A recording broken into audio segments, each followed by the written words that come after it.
Muy bien, hermanos, estamos ya en nuestra escuela dominical y estamos estudiando el Catecismo de Heidelberg. Hoy nos corresponde el Día del Señor 12. Como siempre, voy a leer la pregunta y juntos leemos la respuesta. Día del Señor 12. Esta sección del Catecismo, que empieza con el Día del Señor 11, se titula De Dios el Hijo. Entonces empieza a explicar, a analizar la obra de Cristo y su persona con base en los nombres que se le da al Hijo de Dios.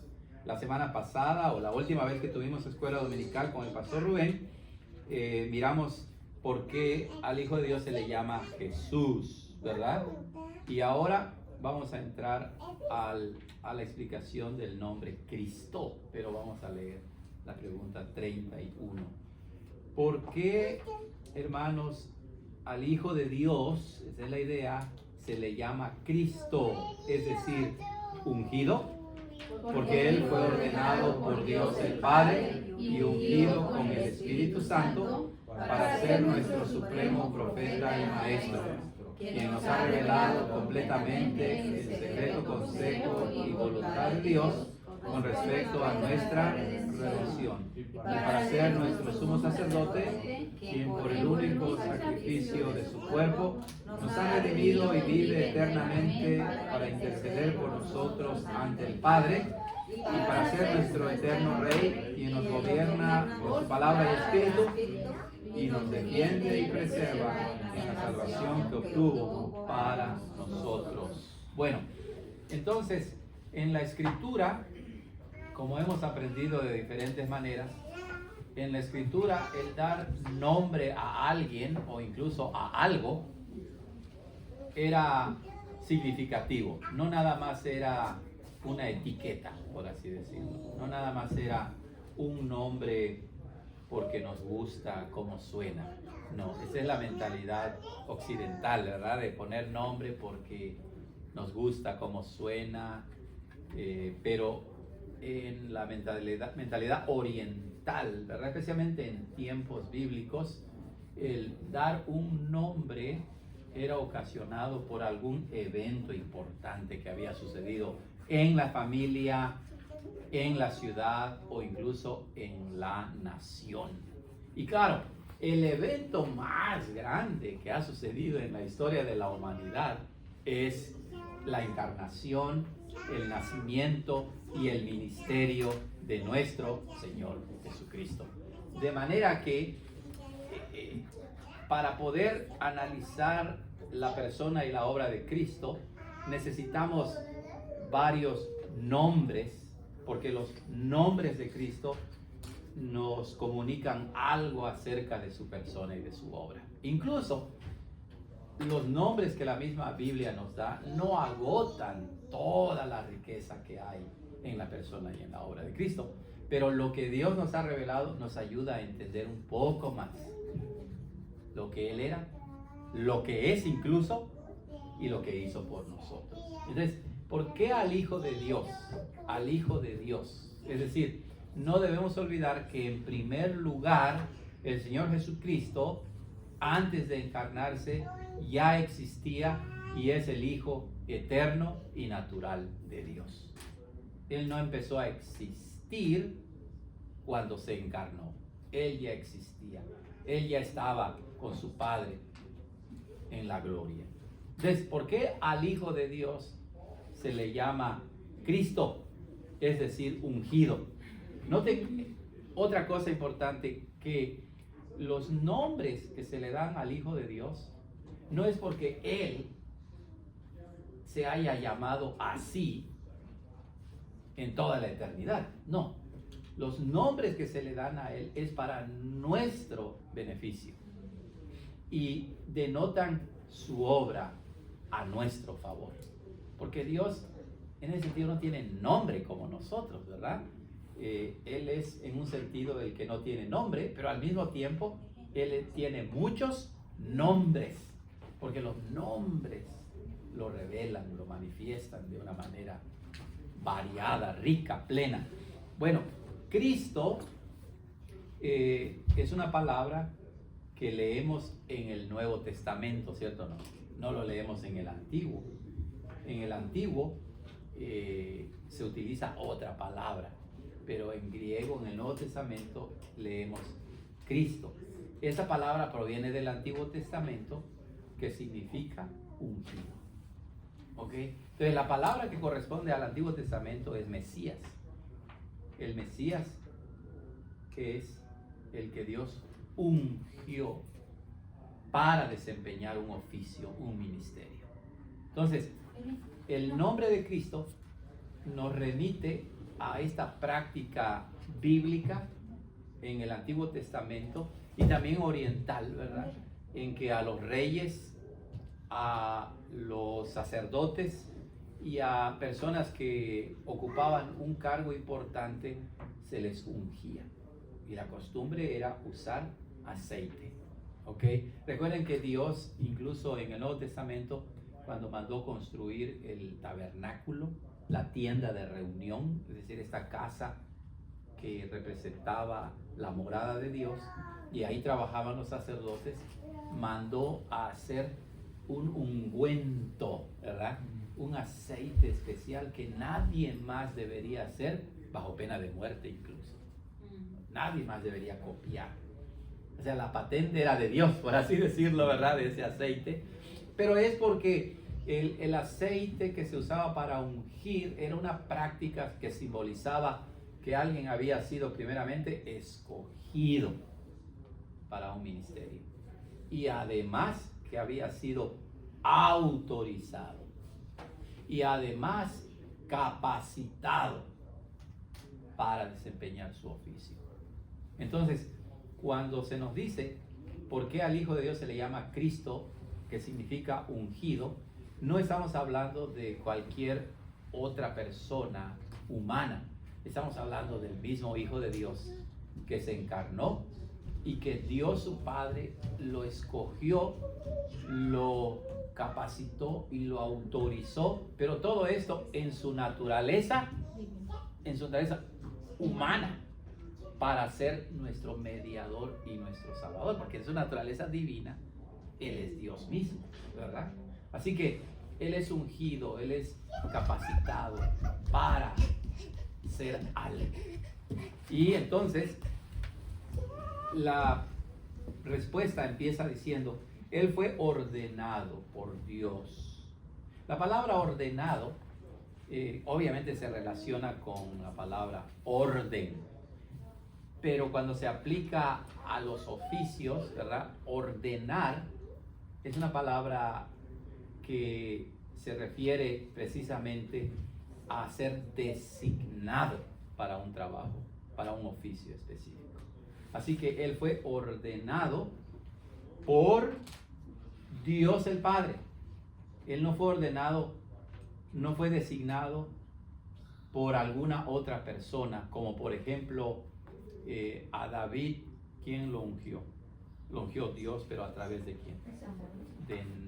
De Samuel, ¿verdad? De Samuel. Y así todos los sacerdotes también eran ungidos con el aceite santo por otros sacerdotes.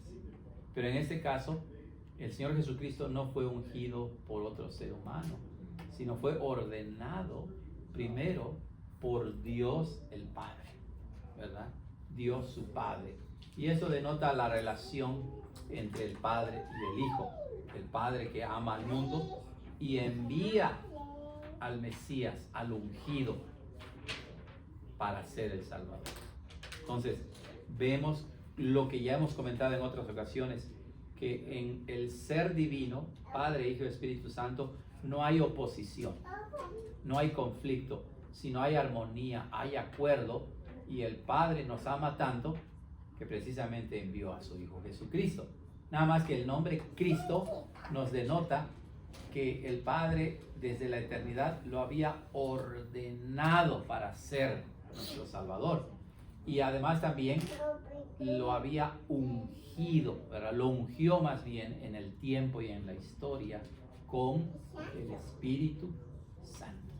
Por eso dice el Catecismo, Él fue ordenado por Dios el Padre y ungido con el Espíritu Santo. Ahora, todos los demás ungidos en Israel, todos los demás Mesías, con M minúscula, por así decirlo, ¿verdad? Porque Cristo es el Mesías con letra mayúscula, ¿no?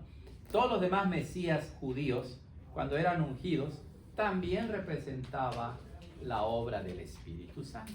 Pero claro que en Cristo se manifiesta de una manera muy especial, porque el Espíritu no lo unge con una parte de su ser, por así decirlo, sino que Cristo es el que recibe el Espíritu Santo, como dice el apóstol Juan, sin medida, es decir, a plenitud. Si en los otros ungidos vemos cómo el Espíritu Santo actuaba en ellos, en Cristo lo vemos de la manera más plena y completa, llena, satura, por así decirlo, a Cristo en su humanidad, y queda ungido, autorizado con el Espíritu Santo. ¿Para qué? Bueno, el catecismo nos da 3 cosas importantes. Primero, para ser nuestro supremo profeta y maestro. ¿Qué era un profeta, hermanos, en el Antiguo Testamento? Un profeta era una persona que también Dios lo había escogido y se caracterizaba porque Dios le daba un mensaje y el profeta tenía que comunicar ese mensaje al pueblo de Dios. Pero si ustedes leen con cuidado el Antiguo Testamento, se van a dar cuenta que los profetas no solamente eran transmisores fieles del mensaje que Dios les había dado, sino también los profetas enseñaban al pueblo. Los profetas exhortaban al pueblo. Eran maestros del pueblo. ¿Ok?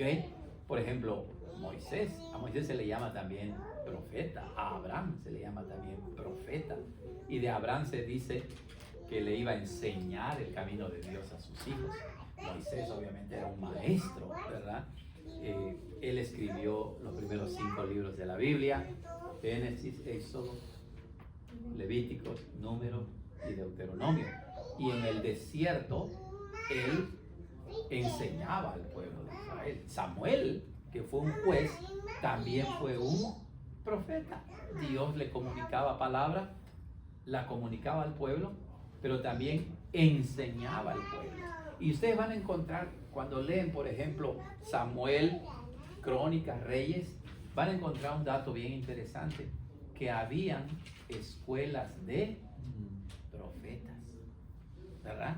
Eran como tipos seminarios donde se enseñaban y se preparaban a esos profetas que después llevaban la palabra al pueblo de Israel. No todos los profetas en ese sentido recibían un mensaje directo de Dios, sino lo que Dios ya había revelado, estos profetas lo llevaban al pueblo y enseñaban.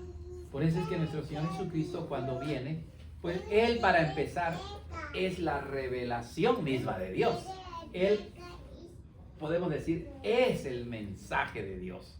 Por eso Hebreos 11 dice: en esos últimos tiempos Dios nos ha hablado. Bueno, dice, Dios nos ha hablado muchas veces y de muchas maneras en otro tiempo por los padres y por los profetas. Pero en estos últimos días, dice Hebreos 1,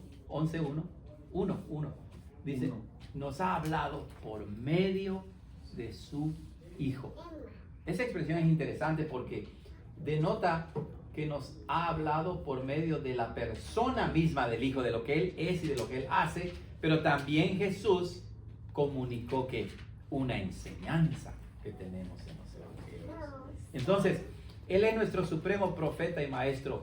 Supremo porque Él es el supremo en el sentido de divino, de perfecto, porque Él mismo en su persona es el mensaje perfecto de Dios y que también enseñó con sus palabras y con sus obras. Bueno, eso no se puede decir de todos los profetas, ¿verdad?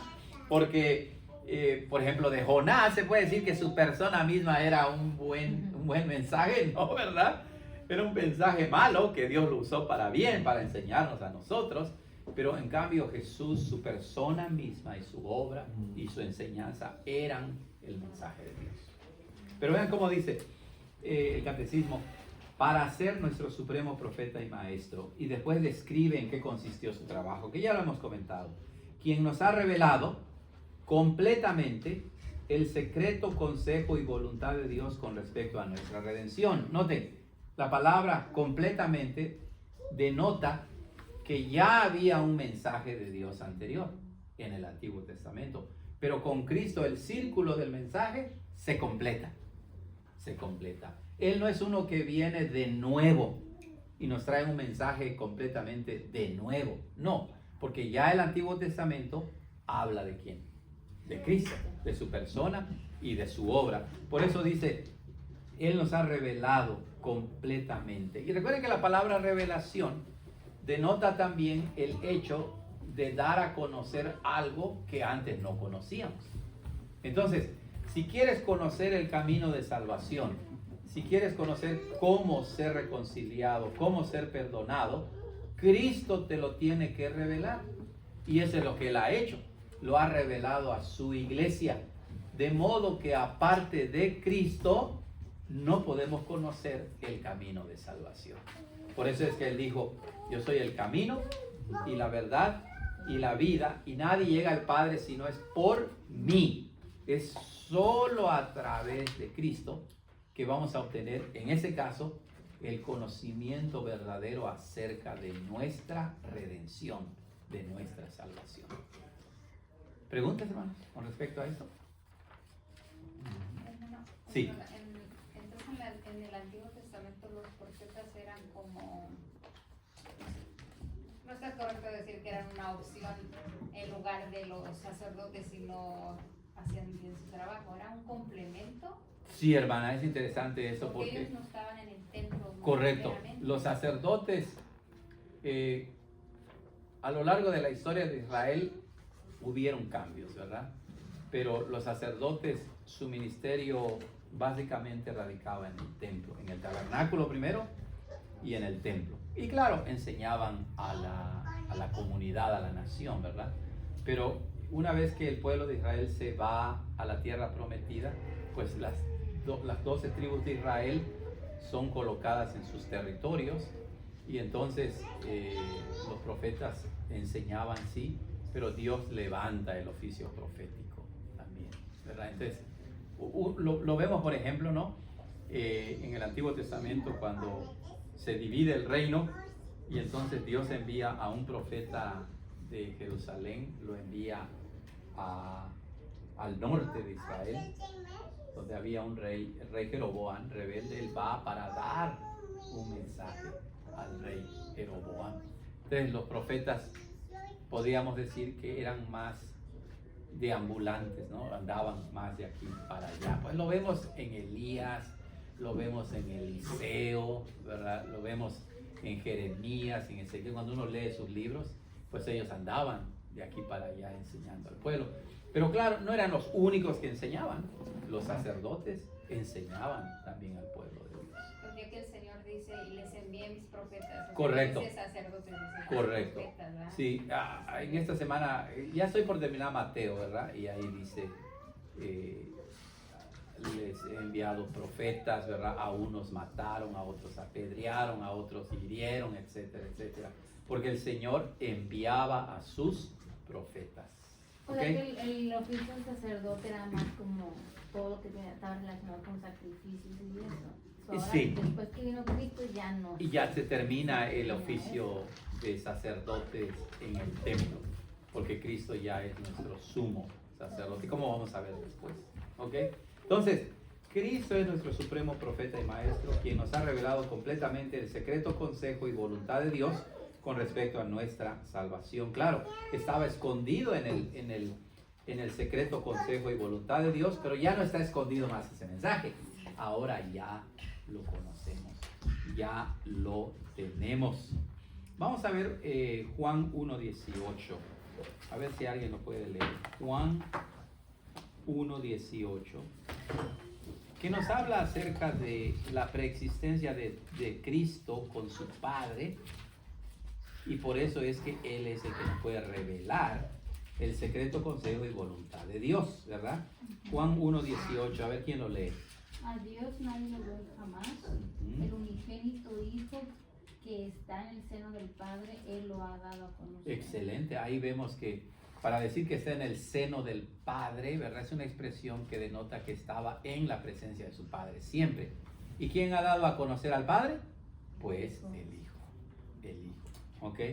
El Hijo, muy bien. Y luego vamos a leer, ahí mismo en San Juan, pero el capítulo 15. Vamos a leer allá, Juan 15. A ver, ¿quién más podría leer? Ya no os llamaré siervos porque el siervo no sabe lo que hace su Señor, cuando he llamado amigos, porque todas las cosas que oí de mi Padre os he hecho saber. Qué bonito, ¿verdad? Lo que mencionábamos en el servicio, ¿verdad? Que Cristo nos llama amigos. Hay una relación íntima, ¿verdad? Debe haber una relación íntima, que somos los amigos de Cristo por gracia. Y es ahí donde Él dice que todo lo que oí de mi Padre se los he hecho saber, se los he revelado. Bueno, entonces Cristo en primer lugar es ungido para ser nuestro supremo profeta y maestro. ¿Quieres conocer la enseñanza acerca de la salvación? ¿A quién debemos ir? A Cristo. Y recuerden que no significa leer solo el Nuevo Testamento, sino toda la Biblia, porque el Antiguo habla también de Cristo. ¿Ok? O sea, Él nos enseña en el Antiguo y en el Nuevo Testamento. Muy bien. Luego dice, y para ser nuestro sumo sacerdote. ¿Qué hacía un sacerdote en el Antiguo Testamento? Todos tenemos una idea, ¿verdad? Más o menos de lo que él hacía. El profeta, dijimos, recibía un mensaje de Dios, lo comunicaba al pueblo. No quiere decir que un profeta no recibía ningún mensaje de Dios, también lo hacía, ¿verdad? El sacerdote también. ¿Recuerdan al papá de Juan el Bautista? ¿Cómo se llamaba? Zacarías. Él era un sacerdote y él recibió un mensaje de Dios también. Algunos piensan que Ezequiel también era sacerdote. ¿Jeremías no era sacerdote? Parece que no, hermana. A ver, de los hijos de Anatot, no puedo recordar ahorita, pero de Ezequiel se dice que era sacerdote también. Por eso es que él, en Ezequiel del 40 al 48, una descripción detalladísima de qué, del templo, ¿no recuerdan? Que si uno no toma café cuando lo lees, ¿verdad? Porque está bien detallado. Entonces, ¿qué hacía el sumo sacerdote, el sacerdote? Pues el sacerdote, el profeta recibía el mensaje de Dios y lo presentaba al pueblo. En cambio, el sacerdote recibía los sacrificios del pueblo y lo presentaba a Dios. Exacto. El profeta, su oficio era de arriba, por así decirlo, hacia abajo, de Dios hacia el hombre. Y el trabajo del sacerdote, básicamente, ¿verdad? Era del hombre hacia Dios. Hacia Dios. Y Cristo cumple todo.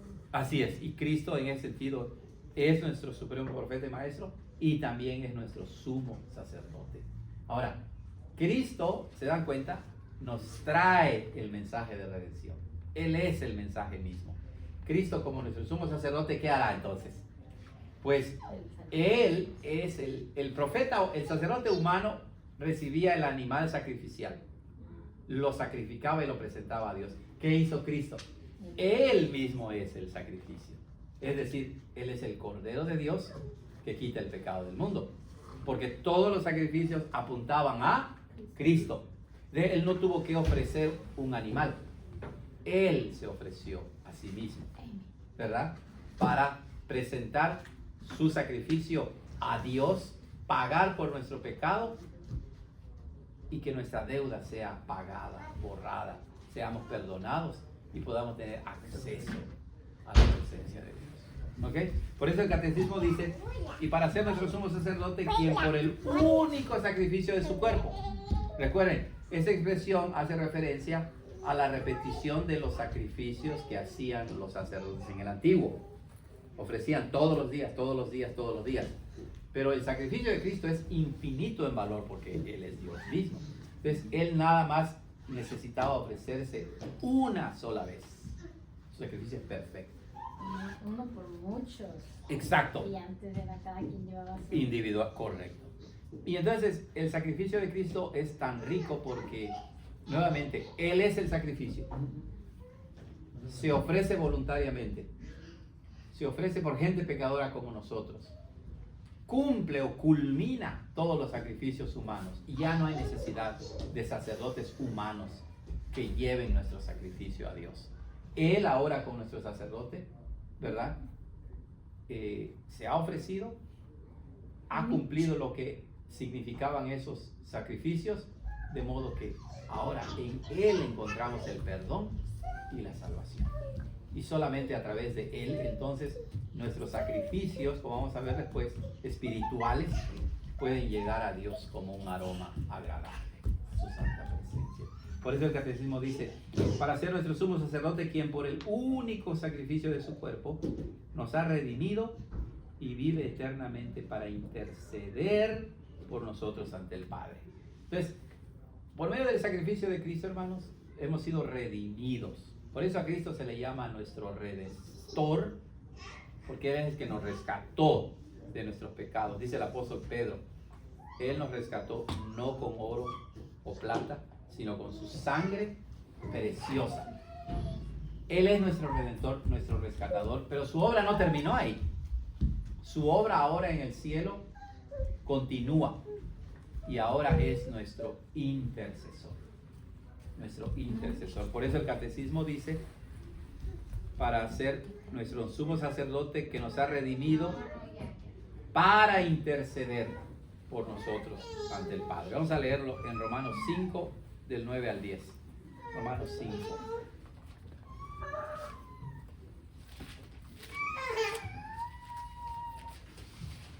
Romanos 5, del 9 al 10 dice, pues mucho más, dice, ¿verdad? En la página 1189. Pues mucho más, estando ahora justificados en su sangre, es decir, ya nos redimió, ¿verdad? Por Él seremos salvos de la ira. Porque si siendo enemigos, ¿es correcto lo que estoy leyendo? Sí. 5, 9 y 10. Porque si siendo enemigos fuimos reconciliados con Dios por la muerte de su Hijo, mucho más estando reconciliados seremos salvos por su vida. Él ya nos ha redimido y además intercede por nosotros ante el Padre. O sea que la obra de Cristo, en su sentido de redentor, culminó en la tierra, pero un resultado de esa obra es la intercesión de Cristo. La intercesión, o sea, Él sigue intercediendo por nosotros. Increíble, ¿verdad? Que Él continúa obrando a nuestro favor.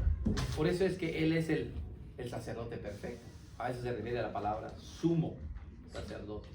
No necesitamos de otros sacerdotes humanos. Nosotros, yo como pastor, ¿verdad? Soy pastor, no soy un sacerdote al estilo del Antiguo Testamento.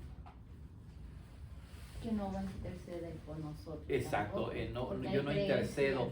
Oramos unos por otros, intercedemos en el sentido de orar a Dios que los ayude, pero Cristo ya ha hecho la obra de mediación, de redención, y hace la obra de intercesión. Entonces, cuando intercedemos, nosotros no vamos directamente al Padre, sino oramos y rogamos por medio de ¿quién? De Cristo, que es el sumo sacerdote. Porque solamente así llega nuestra petición a la presencia del Padre. Por ejemplo, nuestros amigos católicos romanos todavía estilan, ¿verdad? Estilan tener sacerdotes. Y entonces nosotros decimos, bueno, nosotros no creemos eso porque Cristo cumplió el sacerdocio del Antiguo Testamento. Ahora, los sacerdotes romanos, pues, no solamente, o sea, no ofrecen sacrificios, ¿verdad? Como en el Antiguo Testamento, pero sí está la idea de que a través de ellos Dios se puede escuchar más. Se ponen como intermediarios. Como intermediarios, ¿verdad? Y no es correcto. Ahora no todos los sacerdotes romanos en realidad piensan eso, ¿verdad?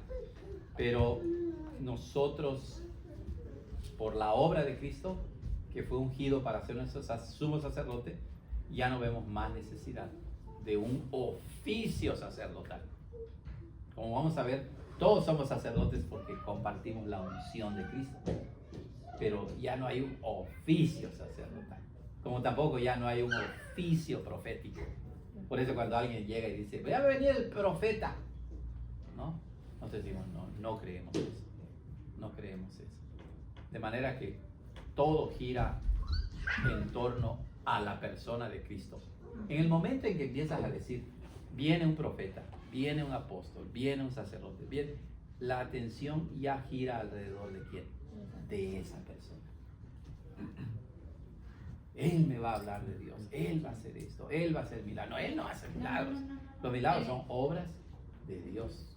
Por eso nosotros nos cuidamos, ¿verdad?, de decir, todavía hay profetas, todavía hay apóstoles, no, todo se ha cumplido en Cristo. Vamos a continuar. Dice, por último, para ser nuestro eterno Rey, quien nos gobierna por su palabra y espíritu. Claro, Él es el Rey eterno. Recuerden, en su naturaleza divina, Él es el Rey, ¿verdad? El Rey eterno. Pero en su naturaleza humana, en su carácter de mediador, de redentor, Él llegó a ser, por medio de su obra perfecta, nuestro eterno Rey. ¿Ok? Es nuestro Rey. ¿Y qué es lo que hace un Rey? Gobierna. ¿Cómo nos gobierna Cristo ahora? Nosotros creemos que nos gobierna por medio de su palabra, cuando la leemos, y de su Espíritu Santo, que nos abre el entendimiento para entender la palabra. Porque ahí nos dice cómo debemos vivir. Pero no lo podemos entender hasta que el Espíritu Santo nos ilumina, nos abre la mente. ¿Ok? Eso es muy importante, porque a veces uno piensa, como pastor todos lo hacemos, ¿verdad? Digo, esta vez voy a enseñar bien clarito para que la persona que nos visita lo entienda. Bueno, sí lo puede entender mentalmente, intelectualmente, pero entender en la Biblia el mensaje de Dios significa que entiendes el mensaje y ¿qué más? Lo aceptas, lo recibes y dices, sí, yo entiendo que Cristo es el Señor y el Salvador, pero quiero que Él sea mi Señor y mi Salvador. Porque lo podemos tener aquí el conocimiento, ¿cierto o no? Pero si no resbala, figuradamente hablando, al corazón y lo haces tuyo y dices, sí, Señor, no nada más lo entiendo con mi mente, sino lo acepto, pues no has entendido el mensaje bíblicamente hablando en toda su extensión. Pero ¿quién puede hacer que la enseñanza y la predicación de un pastor alguien lo abrace y lo acepte? El Espíritu Santo. No hay poder humano que pueda cambiar a alguien. Entonces tú no puedes agarrar a alguien y cree, ya te lo expliqué muchas veces, ¿no? Y eso es lo que se hace en muchas iglesias, ¿cierto o no? O sea, lo sabemos porque lo hemos visto, o en persona o a través de la televisión, lo que sea, que hay pastores, ¿no?, que predican y ahí está uno parado que no sabe ni quién es y le dice, bautícenlo a este de una vez, ¿no? Y lo agarran y lo sumergen y ya, o si no, viene y le ponen las manos y que se caiga y el otro no se quiere caer y está, oye, es que no es obra humana, ¿verdad? El nuevo nacimiento, el arrepentirte, el creer, no es producto de una técnica de manipulación o de presión o hacerlo a la fuerza. El que te va a cambiar de verdad es el Espíritu Santo que Cristo ha enviado y que abre tus ojos para que veas precisamente a quién, a Cristo, veas tu necesidad de Él. Por eso es que en nuestras iglesias, como pastor, pues no ando gritando y ahí acercándome a uno y al otro, porque la obra es del Espíritu. Él a su tiempo lo hará en la persona que Él quiera. Nosotros solamente debemos comunicar como profetas, ¿verdad?, en el sentido más general de la palabra, fielmente el mensaje y ya. Pero Cristo nos gobierna así. Él nos gobierna por medio de su palabra y su espíritu. Y además, ¿qué hace un rey? Gobierna una nación, pero también debe proteger a su nación. Y es lo que Él hace. Nos defiende y preserva en la salvación que obtuvo para nosotros. Entonces, ese es Cristo nuestro Señor, nuestro supremo profeta y maestro, nuestro sumo sacerdote y nuestro Rey eterno. ¿Preguntas, hermanos? ¿Comentarios? Muy hermosa la enseñanza, la verdad. ¿Cómo? Ya para los 3 oficios se necesitaba ungimiento. Correcto. O sea, Sí, pues, en relación sí, a lo porque que se todos los profetas eran ungidos. Los sacerdotes en el antiguo eran ungidos y los reyes también eran ungidos. Pero en Cristo esos 3 oficios convergen. Por eso hablamos del triple oficio de Cristo. Él es profeta, sacerdote y rey. O diríamos nuestro sumo profeta, sacerdote y rey. Bonito, ¿verdad? Entonces, vamos a ver la siguiente semana con el pastor Rubén, yo creo, o conmigo, no sé, pero vamos a ver cómo esa unción de Cristo, ese triple oficio que Cristo tiene por excelencia, lo comparte también con nosotros. Ok, por eso debemos ser portadores del mensaje. Por eso debemos ofrecernos como un sacrificio. Y por eso debemos nosotros gobernar nuestra vida como Dios quiere que la gobernemos, ¿verdad? Que la dirijamos. ¿Comentarios adicionales, hermanos? Y es curioso también como él fue el profeta por excelencia de un mensaje donde él es el mensaje. Él es el mensaje. Y como sacerdote, Exacto, presenta igual. El sacrificio y él es. Él presenta el sacrificio, pero él mismo es el sacrificio. Y como rey gobierna por su palabra y su espíritu, y él es Él es la el palabra. rey, él es la paz, exacto. O sea, todo gira en torno a Cristo, ¿verdad?